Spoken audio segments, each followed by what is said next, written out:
கூடும் குடியும் ஒருங்கிழக்கும் கொள்கோடி சூறாது செய்யும் அரசு.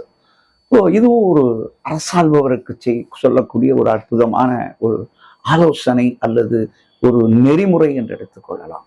கோல்கோடி, அதாவது நீதிமுறை இது இல்லாம இஷ்டத்துக்கு செய்யுது. சூடாது என்றால் அறிவார்ந்தவர்களை, பெரியாரை துணைக்கோடாது. அவங்களோட சூழ்ந்து என்றால் அவர்களோட டிஸ்கஷன், இன்னைக்கு சொல்றோம் இல்லையா, த்ரெட் பேர் டிஸ்கஷன் என்று சொல்வார்கள். அவர்களை சூழ்ந்து அவர்களிடம் பேசாது ஒருவன் ஆட்சி அமைப்பானால், ஆட்சியை நடைமுறைப்படுத்துவானால் என்ன நடக்கும்? கூழும் என்றால் பொருள் என்று பொருள், கூழ் என்றால் செல்வம் என்று பொருள். கூடும் குடியும் என்றால் அந்த குடிமக்களுடைய அவரிடம் பெறக்கூடிய அந்த மதிப்பு.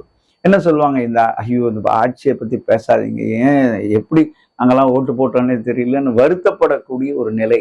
எது? அந்த நாட்டின் செல்வம் கரையும், பொதுமக்கள் அவர்களுடைய கருத்தினில், அவருடைய மதிப்பினில் இந்த ஆள்பவன் நிச்சயமாக நிலை குலைந்து தரம் குன்றி இருப்பான். எப்பொழுது? அறிவார்ந்தவர்களை ஆலோசித்து ஆட்சி முறையை நடத்தாது தன் வழியில் நடத்துபவன் இந்த குறைகளுக்கு இலக்காவான் என்பதைத்தான் இந்த குறள் நமக்கு நெறிப்படுத்துகிறது.